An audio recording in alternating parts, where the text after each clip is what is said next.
بلغ العلا بكماله كشف الدجى بجماله حسنة جميع خصاله صلوا عليه وآله لا إله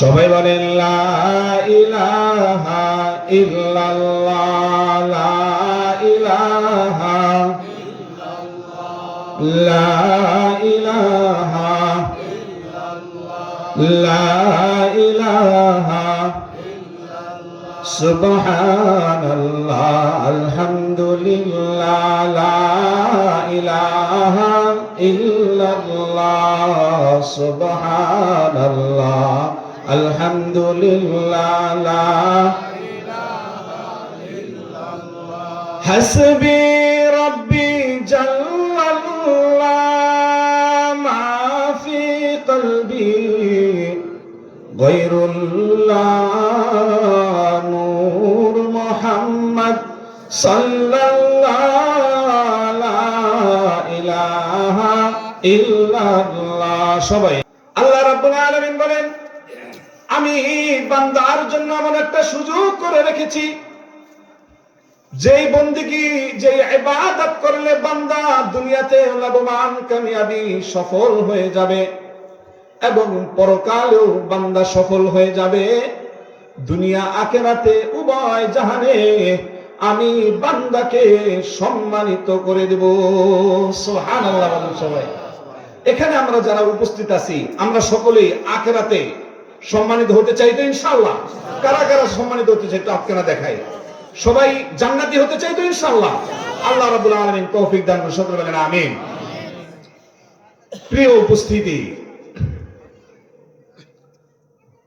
ইবাদত দুই ধরনের একটা হচ্ছে হকুল্লাহ আর একটা হচ্ছে হকুল ইবাদ একটা হচ্ছে আল্লাহর হক আর একটা হচ্ছে বান্দার হক কথা বলেন ঠিক কিনা আল্লাহর হক নামাজ রোজা হজ যাকাত ইত্যাদি যেগুলো বান্দা আদায় না করলে যখন গুনাহ হয়ে যায় ওই গুনাহর জন্য যখন আল্লাহর দরবারে ক্ষমা চায় তখন সাথে সাথে আল্লাহ আবার সেগুলো মাফ করে দেন সুবহানাল্লাহ কিন্তু যখন হকুল ইবাদ বান্দার হক যেটা ওই বান্দার হক যখন বান্দা নষ্ট করে দেয় একজনের অধিকার যখন আরেকজন খর্ব করে নেয় একজনের হক যখন আরেকজন নষ্ট করে দেয় তখন যেই ব্যক্তির হক নষ্ট করা হয়েছে ওই বান্দা যতক্ষণ ক্ষমা না করে মহান রব্বুল আলামিন ওই অপরাধী বান্দাকে ক্ষমা করেন না এই জন্য মুসলমান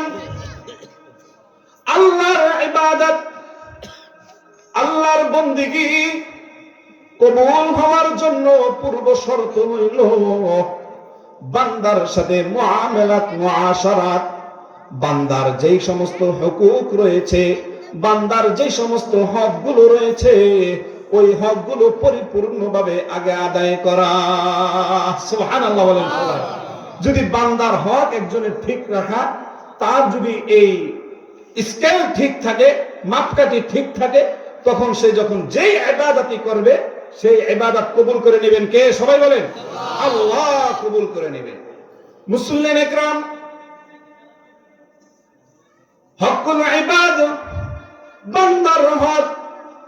বান্দার হকের ভিতরে যত প্রকার হক রয়েছে সকল হকের ভিতরে সবচাইতে শ্রেষ্ঠতম অধিকার শ্রেষ্ঠতম হক হচ্ছে পিতামাতার হক সুবহানাল্লাহ বলেন কারণ আল্লাহ রাব্বুল আলামিন কোরআনের ভিতরে কিছু যুগল বর্ণনা করেছেন যুগল ইবাদতের বর্ণনা করেছেন আর এই যুগল ইবাদতের বর্ণনার ভিতরে যেমন কিনা রয়েছে ওয়াকিমুস সালাহ ওয়া আতুজ যাকাহ যুগল ইবাদত যুগল বর্ণনা যত জায়গায় আল্লাহ রাব্বুল আলামিন সালাতের কথা বলেছেন সাথে সাথে আবার যাকাতের কথা বলেছেন সুবহানাল্লাহ বলেন সবাই ঠিক তদ্রুপ অন্যতম একটি যুগল বর্ণনা আল্লাহ রাব্বুল আলামিন বলেন ওয়া কাদা রাব্বুকা আল্লা তা'বুদু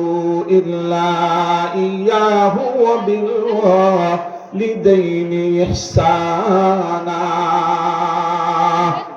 আল্লাহ রাব্বুল আলামিন বলেন ও আমার বান্দারা, তোমরা একমাত্র আমার ইবাদত করো, আমি ছাড়া অন্য কারো ইবাদত করো না। আল্লাহ তা'বুদু ইল্লা ইয়্যাহু ওয়া বিল ওয়ালিদাইনি ইহসানা। এবং তোমরা তোমাদের রব একমাত্র আল্লাহর বন্দেগী করার পরক্ষণে তোমাদের জন্য চির রহমত স্বরূপ তোমাদের যেই পিতা মাতা রয়েছে ওই পিতা মাতার সাথে তোমরা উত্তম আচরণ করো। বলেন সুবহানাল্লাহ, সুবহানাল্লাহ। পিতা মাতার কথা আল্লাহ রাব্বুল আলামিন দেখেন কতটা মর্যাদা দিয়েছেন। আল্লাহর ইবাদতের পরে কার ইবাদতের কথা বলেছেন? সবাই বলেন। পিতা মাতার ইবাদতের কথা বলেছেন, পিতা মাতার সম্মানের কথা বলেছেন, পিতা মাতার ইজ্জতের কথা বলেছেন। সুবহানাল্লাহ বলেন সবাই। আমরা এখানে যারা আছি আমরা প্রত্যেকেই কোনো না কোনো বাবার সন্তান। কথা বলেন ঠিক কিনা? প্রত্যেকেই কোনো না কোনো মায়ের সন্তান। কথা বলেন ঠিক কিনা? আল্লাহু আকবার। কারো বাবা আছে, কারো বাবা নাই, কারো মা আছে, কারো মা নাই, ইন্তেকাল করেছেন। যার বাবা আছে, মা আছে, ওই সন্তান বড়ই ভাগ্যবান। যার বাবা মা নাই ওই সন্তান বড়ই দুর্ভাগা।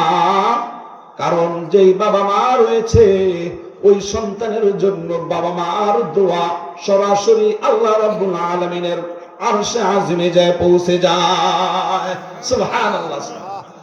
আর যার বাবা মা নাই তার জন্য মুস্তাজাবুদ দাওয়া নাই, তার জন্য দোয়া কবুল করার মতন এমন কোন বান্দা, দোয়া কবুল হওয়ার মতন এমন কোন দোয়ার ভান্ডার, যেই ভান্ডার থেকে দোয়া বের হইলে সাথে সাথে আল্লাহ কবুল করে নেয়, এমন কোন দোয়ার ভান্ডার ওই ব্যক্তির জন্য পৃথিবীতে নাই। এই জন্য ওই ব্যক্তি বড়ই কপাল পোড়া। কথা বলেন ঠিক কিনা?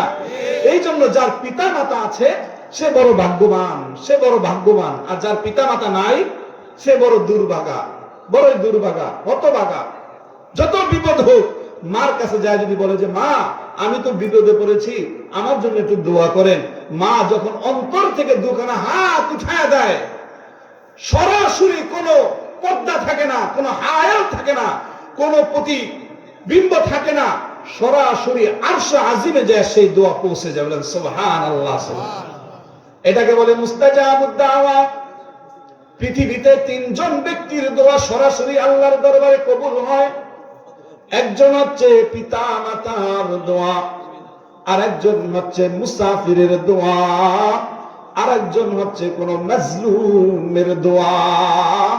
পিতা মাতা হোক, মুসাফির হোক, কোন মাজলুম হোক, যখন কোন দোয়া করে, যখন কোন বদদোয়া করে, তাদের দোয়া বদদোয়া সরাসরি আরশে আজিমে পৌঁছে যায়। সুবহানাল্লাহ বলেন সবাই। এই জন্য পিতা মাতার কদর করা, কি করা? সবাই বলেন কদর করা। আমাদের এখানে যারা উপস্থিত আছে পিতা মাতা আছে কাদের? একটু হাতখানে দেখাই তো ইনশাআল্লাহ। কাদের পিতা মাতা দুজন আছে অথবা একজন আছে? কাদের আছে? সবাই হাতখানে দেখাই। আল্লাহ কবুল করুন, সবাই বলেন আমিন। আল্লাহ, আপনারা বড় ভাগ্যবান। এখনো বাড়িতে যাইলে যদি মায়ের যদি আপনার মায়ের কাছে একটু দোয়া চান আর সেই দোয়া যদি মা অন্তর থেকে করে ফেলে তাহলে আপনার জীবন ধন্য। সুবহানাল্লাহ বলেন সবাই। আর পিতা মাতা দুইজনই নাই, কাদের নাই? একটু হাতখানে দেখাই আল্লাহকে। আল্লাহ রব্বে কারীম, আপনার কত বান্দারা, বেশিরভাগ বান্দারা হাত উত্তোলন করেছে যাদের পিতা নাই, মাতা নাই। ও মাওলা, আজকের এই মাহফিলের প্যান্ডেল থেকে, এই মাহফিলের প্রোগ্রাম থেকে মাওলা আমরা সমষ্টিগতভাবে তাদের পিতা মাতার জন্য দোয়া করি, ইয়া আল্লাহ সকলের পিতা মাতাকে আপনি জান্নাতবাসী করিয়া দেন। আল্লাহুম্মা আমিন বলেন। রব্বির হামহুমা কামা রব্বায়ানি সগীরা। সবাই পারেন তো ইনশাআল্লাহ? সবাই বলেন রব্বির হামহুমা কামা রব্বায়ানি সগীরা। আল্লাহ কবুল করুন, আমিন বলুন সবাই। পিতা মাতা যাদের আছে যাদের নাই, সবাই পিতা মাতাকে ভালোবাসেন তো ইনশাআল্লাহ? কারা কারা ভালোবাসেন পিতা মাতাকে? আল্লাহু আকবার। আল্লাহ কবুল করুন, আমিন বলুন সবাই। আজকের এই মাহফিলটা কিন্তু মুর্দা কবরবাসীর মাগফিরাত কামনায়, কথা বলেন ঠিক কিনা? যারা এখানে বসেছেন, স্টেজে আছেন, প্যান্ডেলে আছেন, সবাই অন্তর থেকে পিতা মাতাকে ভালোবাসি, কথা বলেন ঠিক কিনা? আশা করব যারা পিতা মাতাকে ভালোবাসে তারা মাহফিলের শেষ পর্যন্ত অথবা পিতা মাতার আলোচনা শেষ পর্যন্ত তারা পিতা মাতার কথা শোনার জন্য ভালোবাসার সাথে, ইজ্জতের সাথে, সম্মানের সাথে অপেক্ষমান থাকবে, কথা বলেন ঠিক কিনা? আল্লাহ তৌফিক দান করুন, আমিন বলেন সবাই। সম্মানিত মুসলিম একরাম, পিতা মাতাকে আল্লাহ রাব্বুল আলামিন এত ইজ্জত, এত সম্মান কেন দিয়েছেন? আল্লাহ রাব্বুল আলামিন বলেন, বান্দা তোমাকে যে আমি পৃথিবীর পাঠাইছি, মনোযোগ সহকারে শুনবেন, তোমাকে যে আমি পৃথিবীতে পাঠাইছি, তুমি সরাসরি টপ করে আসমান থেকে পড়ে যাও নাই, বরঞ্চ তোমাকে আমি পৃথিবীতে পাঠাইছি কোন দুইজন মনীষীর মাধ্যমে, কথা বলেন ঠিক কিনা? একজন হচ্ছেন তোমার পিতা, আরেকজন হচ্ছে তোমার মা জননী। এই দুই ব্যক্তিত্বের সমন্বয়ে আমি বান্দা পৃথিবীতে তোমাকে পাঠাইছি। আর যখন আমি তোমাকে পৃথিবীতে পাঠাইছি, ওই পাঠানোর পূর্বক্ষণে তোমার পিতা মাতা তোমার জন্য অনেক কষ্ট বরদাস্ত করেছে। এ বান্দা, পৃথিবীতে আগমনের পূর্বে তুমি সর্বপ্রথম তোমার মা জননীর রেহেমের ভিতরে ছিলা, উদরের ভিতরে ছিলা। কিন্তু যখন আমি তোমার মা জননীর উদরে দিয়েছি, তারও আগ মুহূর্ত থেকে আমি তোমার পিতার মগজে তোমার চিন্তা চেতনা ঢুকিয়ে দিয়েছি, যার কারণে তোমার সম্মানিত পিতা, তোমার সম্মানিত বাবা,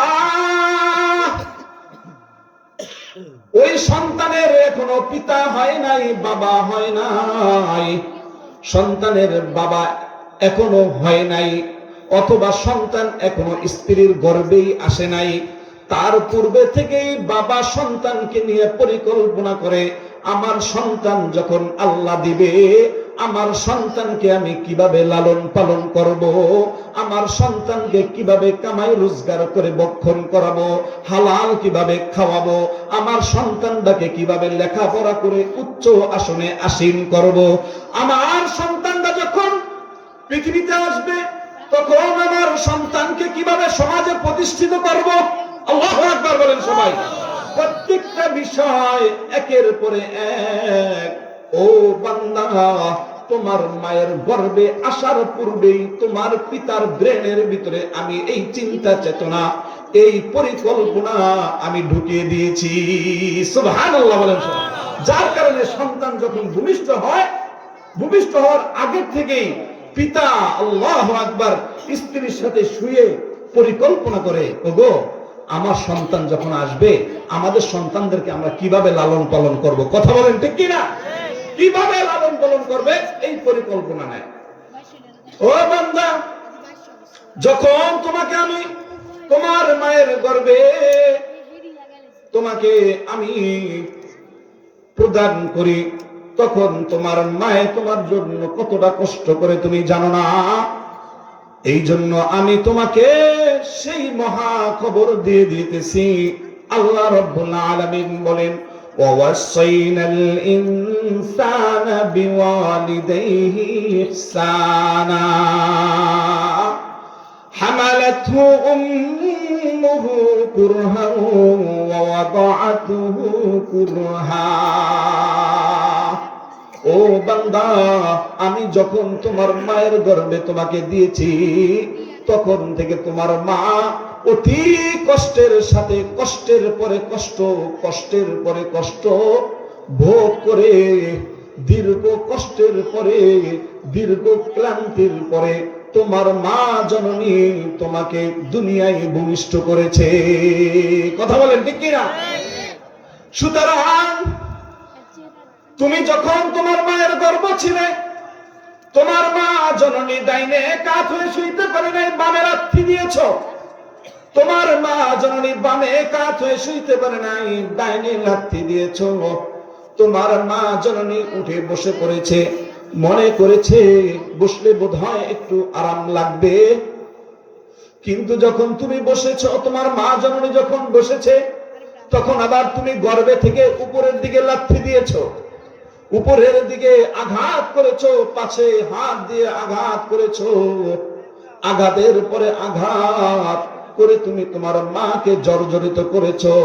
তোমার মা দীর্ঘ কষ্ট ভোগ করেছে, কিন্তু এত কষ্টের পরেও একবারও আল্লাহর কাছে ওই গর্ভের সন্তানের জন্য অভিযোগ করে নাই, বরঞ্চ ডান হাতখানা, পবিত্র হাতখানা ওই পবিত্র পেটের উপরে বুলিয়ে দিয়ে সূরা ফাতিহা পড়ে, দুরূদ শরীফ পড়ে, আস্তাগফিরুল্লাহ পড়ে, আল্লাহর কালাম পড়ে আল্লাহর কাছে ফরিয়াদ করেছে, রব্বে কারীম, আমার গর্ভে যেই সন্তান এসেছে এই সন্তানকে আপনি সহি সালামতে দুনিয়ায় আসার তৌফিক দান করেন। আল্লাহু আকবার বলেন সবাই। সেই সাথে দোয়া করেছেন, রব্বে কারীম, আমার অনাগত সন্তান, ইয়া আল্লাহ আপনার কাছে ফরিয়াদ, আমার এই সন্তানকে আপনি দিনদার সন্তান হিসেবে আমাকে প্রদান করেন। ইয়া আল্লাহ আমার সন্তানদেরকে আপনি দিনদার বানাইয়া দেন, আমার সন্তানকে আপনি পরহেজগার বানাইয়া দেন, আমার সন্তানকে আপনি হক্কানি আলেম বানাইয়া দেন। হে আল্লাহ, হক্কানি রব্বানি একজন নেককার সন্তান দান করে দেন। আল্লাহু আকবার বলেন সবাই। মা এমন দোয়া করে কিনা? সবাই বলেন, দোয়া করে কিনা? এই জন্য আল্লাহ রাব্বুল আলামিন বলেন, হামালাতহু উম্মুহু কুরহা ওয়া ওয়াদাআতুহু কুরহা। কষ্টের পরে কষ্ট, একের পরে এক বিভিন্ন কষ্ট করে তোমার মা জননী তোমাকে ভূমিষ্ঠ করেছে। ভূমিষ্ঠ করার সাথে সাথে কষ্ট শেষ হয় নাই। যখন তোমার মা জননী তোমাকে প্রসব করতে যাবে, ওই প্রসব বেদনা যখন ওঠে, তখন তোমার মা জননী অতি কষ্ট পায়, অতি কষ্ট পায়। যার কারণে আবার আমি তোমার মা জননীকে সান্ত্বনা দেওয়ার জন্য বলেছি, ওই সময় যেই কষ্ট অনুভব হয়, ওই কষ্টের বিনিময়ে প্রত্যেকটা মা জননীকে আমি জিহাদের সওয়াব দান করে দেই। সুবহানাল্লাহ বলেন সবাই। আল্লাহু আকবার, আল্লাহু আকবার। মা জননী এত কষ্ট পায়, কষ্টের কারণে এক পর্যায়ে বলে আর মনে হয় সন্তান নেব না। কিন্তু বান্দা যখনই মা জননী সন্তান প্রসব করে, প্রসব করার সাথে সাথেই মা জননীর চিন্তা চেতনায় ঢুকিয়ে দেই, তোমার সন্তান হয়েছে, তুমি এক নজর দেখো।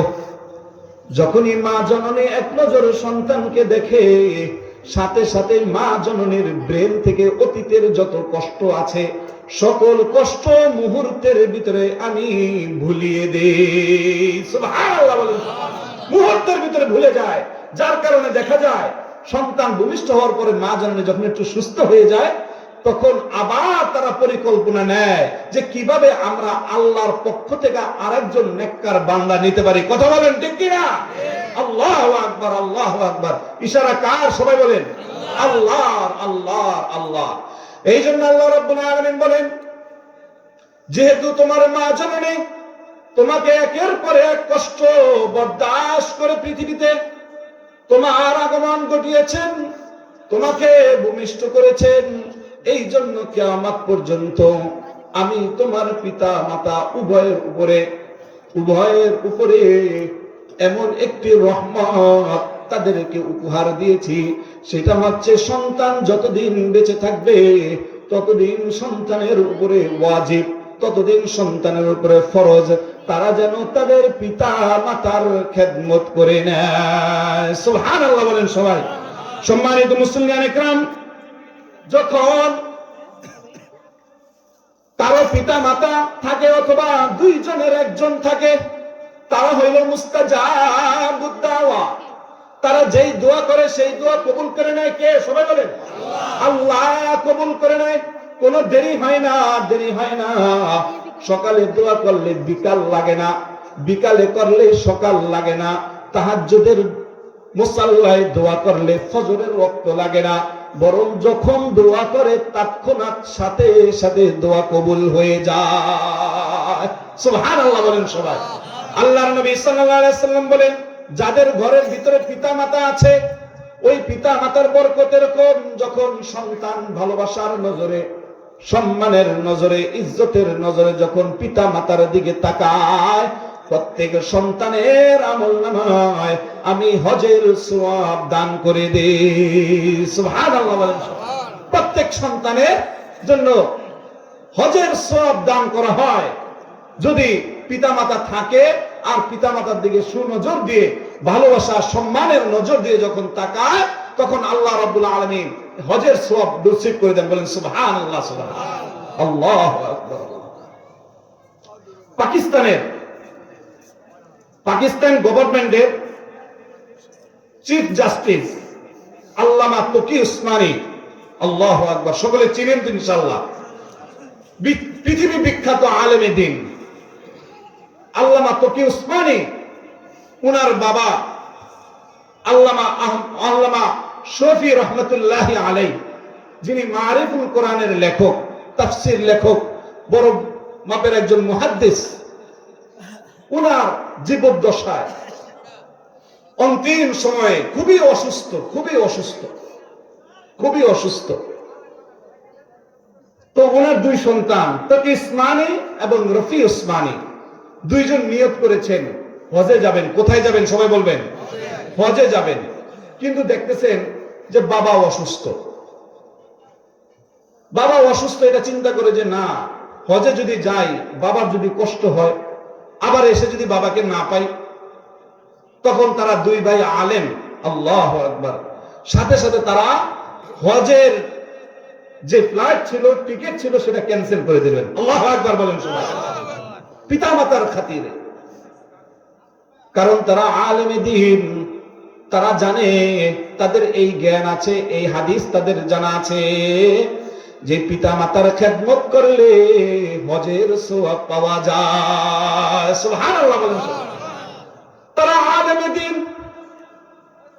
তারা জানে কখন কোন আমল করলে সঠিক হবে, কখন কোন আমল করলে সঠিক হবে না, এটা তাদের জ্ঞান আছে। এই জন্য আলেমদের অনুসরণ করা, আলেমদের ইত্তেবা করা, কথা বলেন ঠিক কিনা? যারা আলেমদের অনুসরণ করবে তারা ভুলের বাহিরে থাকবে, তাদের ইবাদত হবে সঠিক, তারা থাকবে সিরাতে মুস্তাকিমের উপরে। সুবহানাল্লাহ বলেন সবাই। যেমন কিনা মনে করেন আপনি এক জায়গায় নামাজ পড়তেছেন, আর নামাজের অবস্থায় ওই ঘরের ভিতরে আগুন লেগেছে, হইতে পারে না? হইতে পারে না ভাই? বিদ্যুৎ শর্ট হইতে পারে, অথবা আপনার ওই যে অনেক জায়গায় সিলিন্ডার বিস্ফোরণ হয়ে যায়, হয় না অ্যাক্সিডেন্ট? আপনি তো নামাজ পড়তেছেন, তখন আপনি যদি চিন্তা করেন যে না, আমি নামাজ পড়তেছি, এখানে অগ্নিকাণ্ড ঘটেছে, আমি নামাজ ছাড়বো না, আমি নামাজ পড়তেই থাকবো, তাহলে কি সে সুস্থ থাকবে? সবাই বলেন। ইসলাম বলে যে না, এমন বিপদের সময় আগে তুমি তোমার জান বাঁচাও। কি বাঁচাও? নামাজ যেমন ফরজ, জান বাঁচানোটাও ফরজ। ইসলাম বলেছে যখন বিপদ সংকলন হবে, ওই মুহূর্তে আগে তুমি নিজেকে সেভ করো। আগে কি করো? নিজেকে সেভ করো। তখন আপনার নামাজ ছেড়ে দেওয়াটা ইসলামের বিধান। ছেড়ে দেওয়াটা কি? সবাই বলেন ইসলামের বিধান। আপনি সেজদা করবেন, সেজদার জায়গায় যদি দেখা যায় একটা সাপ এসেছে, ফনা তুলেছে, আপনি সেজদা দিলেই কামড় দিবে, পা নাড়াইলেই কামড় দিবে, তখন আপনার জন্য শরীয়তের বিধান হচ্ছে যে কি, তুমি আগে সাপ থেকে বাঁচো, আগে সাপ থেকে বাঁচো। নিরাপদ স্থানে যাও, সেখানে যাই আবার তুমি আল্লাহর দরবারে দাঁড়িয়ে যাও। সুবহানাল্লাহ বলেন সবাই। এই জন্য এই জ্ঞান থাকা, এই জ্ঞান কি সবাই বলে থাকা, আলেমদের সাথে উঠা বসা করা। তো কি উসমানী, রফি উসমানী উভয় ভাই আলেম, তারা চিন্তা করলেন বাবা অসুস্থ, আর হজের নিয়ত করেছি, টিকিট দিয়েছি, বুকিং করেছি, এখন যদি হজে যাই তাহলে হজ পাবো, কিন্তু সেই হজ তো আমার ঘরেই। সুবহানাল্লাহ বলেন সবাই। টিকিট ক্যান্সেল করে দিলেন। আল্লামা শফি রহমাতুল্লাহ আলাইহি উভয় সন্তানের বাবা, ওই বাবা যখন সুস্থ হয়েছে, বাবা বলতেছে, তো কি রফি, তোমরা দুই ভাই, তোমরা না হজে যাওয়ার জন্য নিয়ত করেছিলে, তবে কেন যাও নাই? আল্লামা তকি উসমানী উত্তর দিতেছেন, বাবা আমরা তো জানি বাইতুল্লাহ যাওয়ার দরকার নাই, এমন একটা সময় আছি যেই সময় ঘরে থাকলেই আমাদের হজের সওয়াব হয়ে যায়। সুবহানাল্লাহ। আপনি অসুস্থ, আপনার এই অসুস্থ অবস্থায় আপনাকে রেখে আমরা কি করে বাইতুল্লাহ যাই? অথচ আল্লাহর নবী সাল্লাল্লাহু আলাইহি ওয়াসাল্লাম সাহাবীদেরকে শিক্ষা দিয়েছেন, ও সাহাবীরা, তোমরা তোমাদের ঘরে আগে পিতা মাতার খেদমত করো। তুমি যদি যুদ্ধে যাইতে চাও, তোমার জিহাদের সওয়াব তোমার পিতা মাতার ভিতরে। তুমি যদি হজে যাইতে চাও, তোমার হজের সওয়াব তোমার পিতা মাতার কাছেই রয়েছে। সুবহানাল্লাহ বলেন। সুতরাং আব্বা জান, আপনি অসুস্থ, এই অবস্থায় আমরা হজে যাইতে চাই নাই, আমরা চেয়েছি যে হজের সওয়াব যেহেতু ঘরে আছে, তাহলে এই বছর আর আমরা হজে যাব না। হযরত শফি রহমতুল্লাহ আলাইহি দু চোখের পানি ছেড়ে দিলেন, সাথে সাথে জায়নামাজ বিছাইলেন এবং আল্লাহর দরবারে ফরিয়াদ করলেন, রব্বে কারীম, যেই সন্তানেরা পিতার জন্য হজে গমন করে নাই, আপনার কাছে আমি ফরিয়াদ করতেছি, এ মাওলা, আমার সন্তানদেরকে আপনি অগণিত অসংখ্য হজ করার তৌফিক দিয়ে দেন। সুবহানাল্লাহ বলেন। পিতা দোয়া করতেছে সন্তানের জন্য। আল্লামা তকি উসমানী উনি বর্ণনা করেন, বাবার এই দোয়া সাথে সাথে কবুল হয়েছে। সুবহানাল্লাহ বলেন সবাই।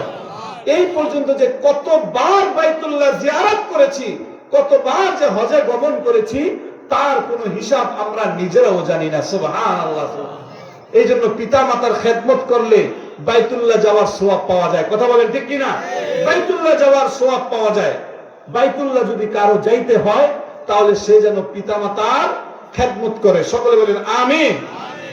সম্মানিত মুসলিম একরাম, কেউ যখন পিতা মাতার খেদমত করে, তখন পিতা মাতা যেই দোয়া করে সেই দোয়া কবুল হয়ে যায়।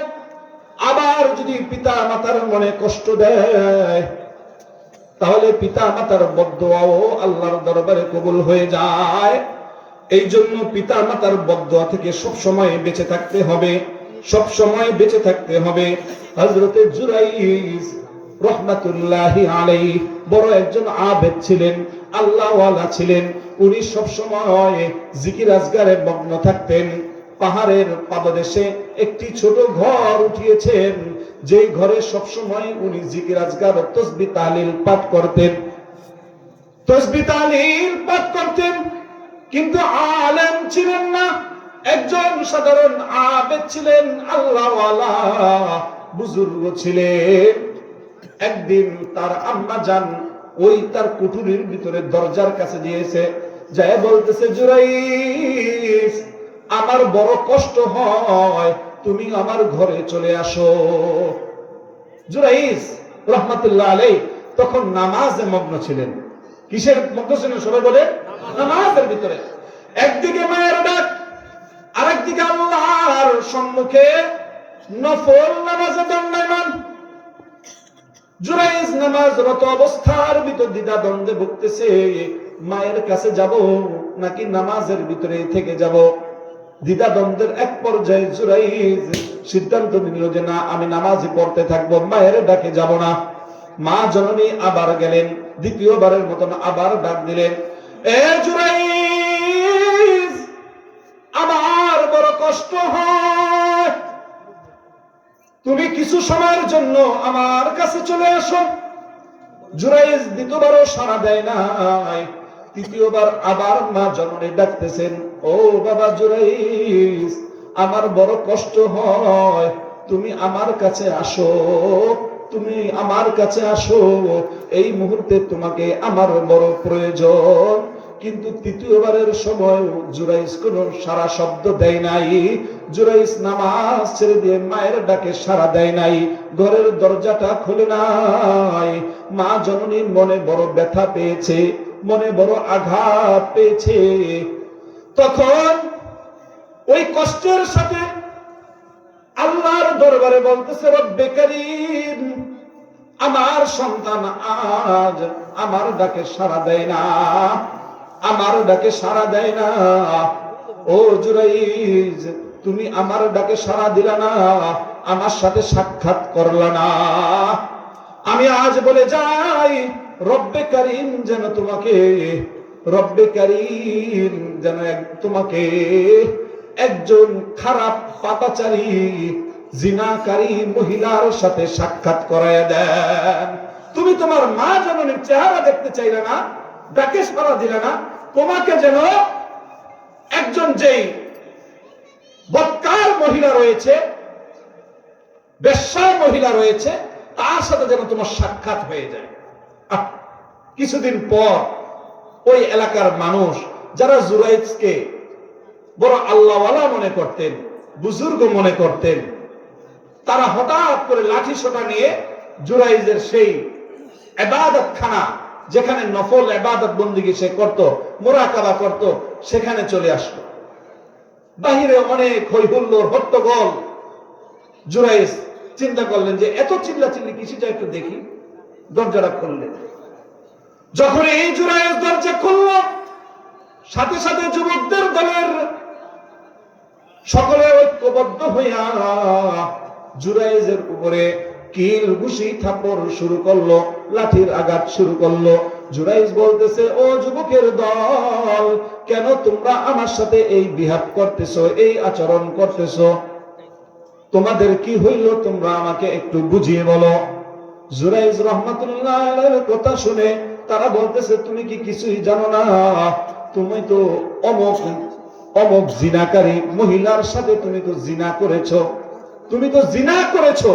এখানে ইবাদত বন্দেগী করো, আরেকদিকে তুমি জিনা করো, এটা কখনো হইতে পারে না।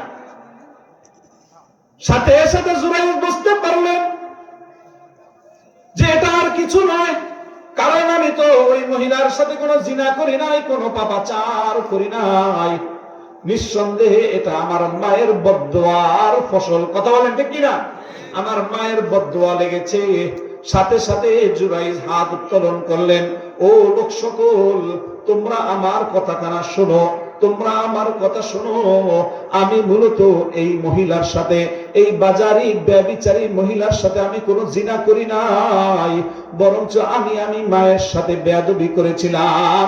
আমার মায়ের সাথে বেয়াদবির কারণে আজ আমার এই পরিণতি। এ লোক সকল, তোমরা জেনে, তোমরা কখনো পিতামাতার সাথে বেয়াদবি করবা না। যদি বেয়াদবি করো আর তোমার পিতা মাতা যদি তোমাদের জন্য বদদোয়া করে দেয়, তাহলে সেই বদদোয়ায় তুমি ধ্বংস হয়ে যাইবা।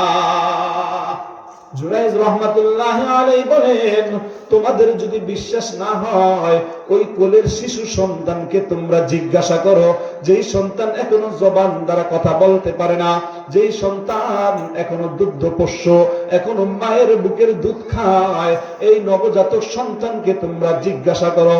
লোকজন যখন কিনা ওই কোলের সন্তানকে জিজ্ঞাসা করলো, ওই কোলের সন্তান সাথে সাথে বলল যে না, এই সন্তান, এই জারজ সন্তানের বাবা, এই জারজ সন্তানের পিতা জুরাইজ নয়, বরঞ্চ এই জারজ সন্তানের পিতা একজন রাখাল। আল্লাহু আকবার বলেন সবাই। সাথে সাথে আসমান থেকে ফয়সালা হয়ে গেল এবং আল্লাহ রাব্বুল আলামিন জুরাইজের পক্ষে জানিয়ে দিলেন। কারণ জুরাইজ তো সব সময় বন্দেগী করত কার? সবাই বলেন আল্লাহ। কিন্তু কিছু সময়ের জন্য জুরাইজ বিপদগ্রস্ত হয়েছে, কার সাথে বেয়াদবির কারণে?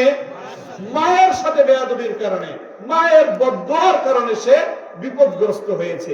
এই জন্য দোস্ত বুজুর্গ, মুসল্লিয়ানে کرام, অবশ্যই অবশ্যই পিতা মাতার সাথে উত্তম আচরণ করতে হবে। যখন পিতা মাতা থাকে তাদের সাথে উত্তম উত্তম থেকে উত্তম আচরণ করবেন। আপনার কথায়, কাজে, কর্মে কখনো তারা যেন উফ শব্দটিও বলতে না পারে। কথা বলেন ঠিক কিনা?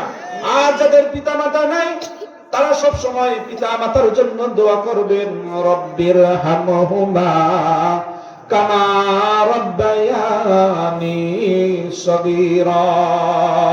আল্লাহ রাব্বুল আলামিন বলেন, বান্দারা যখন তোমরা তোমার পিতা মাতার এই উত্তম আচরণ করবে, পিতা মাতার হকগুলো আদায় করবে, তখন সাথে সাথে আমি তোমাদেরকে জান্নাতি হিসাবে তোমাদের নামখানা লিখিয়ে দিব। আল্লাহর নবী সাল্লাল্লাহু আলাইহি ওয়াসাল্লাম বলেন, আল জান্নাতু তাহতা আকদামিল উম্মাহাত। ও লোক সকল, তোমরা জেনে নাও তোমাদের জান্নাত হচ্ছে তোমাদের মায়ের পায়ের নিচে। সুবহানাল্লাহ বলেন সবাই। আমরা তো আলোচনা শুরুতে বলেছিলাম সবাই জান্নাতি হতে চাই। কি হতে চাই? সবাই বলেন কি হতে চাই? জান্নাতি হতে চাই। আল্লাহর নবী বলেন জান্নাত হচ্ছে মায়ের পদতলে। সুবহানাল্লাহ বলেন সবাই। এই জন্য পিতা মাতার খেদমত করতে হবে। খেদমত করে তাদের পক্ষ থেকে দোয়ার মাধ্যমে, তাদের দোয়ার মাধ্যমে আল্লাহর চিরস্থায়ী জান্নাতের বাসিন্দা হইতে হবে। কথা বলেন ঠিক কিনা? আর যাদের পিতা মাতা নাই তাদের জন্য সবসময় কি করতে হবে? অন্তর খুলে দোয়া করতে হবে। তাদের জন্য যখন দোয়া করব, সেই দোয়ার বদৌলতে আল্লাহ রাব্বুল আলামিন আমার আপনার জীবনে পরিপূর্ণ বরকত নসিব করবেন। সুবহানাল্লাহ বলেন সবাই। আল্লাহ সুবহানাহু তাবারক ওয়া তাআলা আমাদের সকলকে পিতা মাতার পরিপূর্ণ খেদমতের মাধ্যমে তাদের দোয়া